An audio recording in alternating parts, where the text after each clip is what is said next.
Hello everyone, welcome back to Believer Sales Academy Bengaluru. This is topic of the day. In today, we'll discuss a topic not from India but from the oldest democracy in the world, that is United States of America. Recently, I made a video on the killing of Charlie Kirk, a 31-year-old speaker, Trump supporter, Elon Musk friend, etc., was killed in a broad light in front of 3,000 people when he was giving a speech. So there we discussed how he was killed, why he was killed, and who was he. And this particular incident raises question about another major issue in the America, that is the gun violence. In today's video, we'll discuss why the gun violence is so rampant in America and what are the recent statistics and why is it so and what can be done to avoid this. So everything will be discussed in the video. So stay tuned till the end. America's gun obsession. Here, we'll discuss historical, cultural, political, psychological roots of the United States' enduring attachment to guns and its tragic consequences.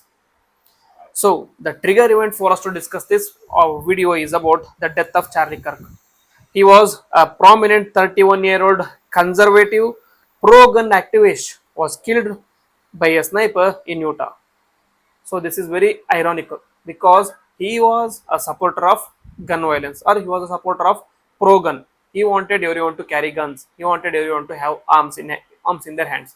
But he was ultimately killed by guns himself. Next, ironically, he was a staunch defender of gun rights, citing the Second Amendment as a protection against tyranny. His death reignited debate around gun violence, firearm access, and freedom versus safety. Before you understand all these things, let us have a discussion about the recent events. America's gun crisis in the global perspective. USA has around 1.2 guns per an individual, meaning if there are 100 people in the USA, there are 120 guns in USA. So there are more guns than the people in USA. More guns than the people in USA. Imagine how crazy it is. If it was the case in India, if there are 1.4 billion people in India, then there should be 1.6 billion guns has to be there in India. Okay, so the math may be wrong here, but get the idea. Next, though only 5% of the world's population, America owns 45% of the global civilian firearms. And statistics from the 2023 gun deaths, that is there are 46,738 deaths, that is 128 deaths per day because of gun violence. Over 50% were suicides and the gun homicide rate was 4.38 per 1 lakh people, that is 20x times 26x times higher than any other country. Okay, what is homicide? That is killings by gun.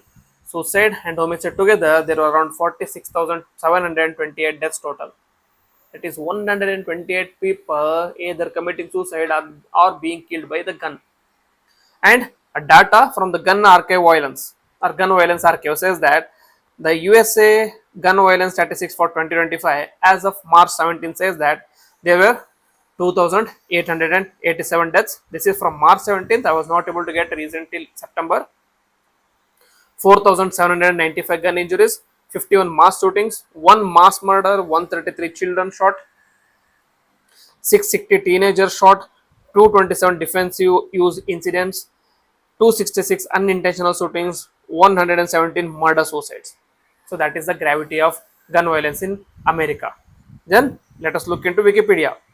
So the Wikipedia shows the gun violence is based on the data project, gun violence archive, Vox, ABC News, Mother Jones, etc. According to this, let us look into recent events in the September month alone. No need to go back, just look into the September month alone. September 12, Chicago, Illinois. 4 people were injured and 4 people, a total of 4 people were injured. In September 11, Tampa Bay, Florida, 1 people died and 5 people were injured. In September 9, San Francisco, 6 people were injured. September 8, Santa Ana, 3 people are injured and 1 person was dead. And September 11, Charlie Kirk death as well. Next, September 7 in Memphis, Tennessee, 4 people are injured. And September 7, Cleveland, Ohio, 6 injured. September 7, Liberty County in Texas, 2 killed, 4 injured. September 8, Portsmouth, Virginia, 1 dead, 3 injured, and total of 4 casualties. And September 3, Kansas City, 5 injured. September 1, New York City, 1 dead, 4 injured. September 1, Chicago, Illinois, 5 injured. So all these events are just from the September 2025 month alone. Just in 1 month, there are more than 20 gun violence incidences in America. That is how the grave situation is in America. So, let us discuss the historical roots of gun violence, guns and the freedom myth. Second Amendment, that is the root cause of all these gun violence in America. Second Amendment to the Constitution of America, it guarantees right to bear arms, originally framed as a defense against tyranny, but later converted into a right, that is, each individual has a right to bear arm. Founding fathers, especially James Madison, viewed armed citizens as a bulwark against oppressive government. The times were different, the rationality behind owning the guns were different, but they were turned into mockery over the period of time. Over the time, this idea crystallized into American identity, particularly during the Revolutionary War, the Wild West era, and the historian Richard Hobsbawm noted that this brief belief as uniquely American and resistant to modern gun control reasoning. Though so many people are dying, Americans consider this as a pride. Americans consider owning gun as the very identity of America itself. They believe that owning gun is the American way of dealing with criminals, American way of protecting oneself. That very belief makes it very difficult to remove the gun violence in America. Growth of gun ownership. From 1945 to 1969, guns doubled from 45 million to 90 million, while the population grew by less than 50% only. By 2018, gun count was 10x higher than 1945, while the population grew only by 2.5 times. And the key historical factors for this gun rise was racism. That is, guns used by the white slave owners for control, and KKK relied on armed intimidation post Civil War. Next, Cold War paranoia, urban crime, and immigration fears all increased gun purchases. Then, surplus World War II weapons flooded the US markets, forming a thriving gun economy. Very thing. One is there is a demand for these guns because of various reasons, such as racism, the fear of immigrants, the fear of urban crimes, etc., etc., and there is also enough supply because of the arms manufacturing industries. So there is a regular supply and there is also regular demand, which is matched by people. Next, romanticization and the gun fetishism. Very important. We have to understand this. Though there are or gun manufacturing industries are there in India as well, there in Europe as well, there in Japan as well, there in China as well. We don't see people owning guns as often as this, because we consider gun as the utmost extreme need of necessity. Only in the extreme cases guns are relevant, guns are needed, but Americans consider this as the most basic necessity. They romanticize owning the guns. They call it a gun fetishism.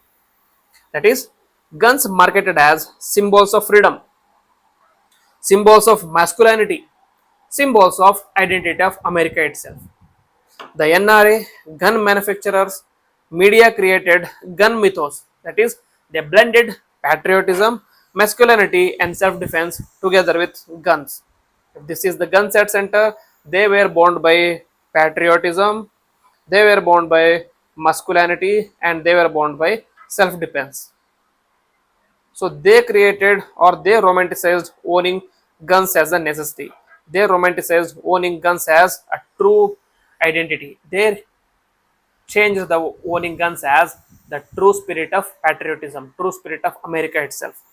Historian Andrew McCute calls this commodity fetishism.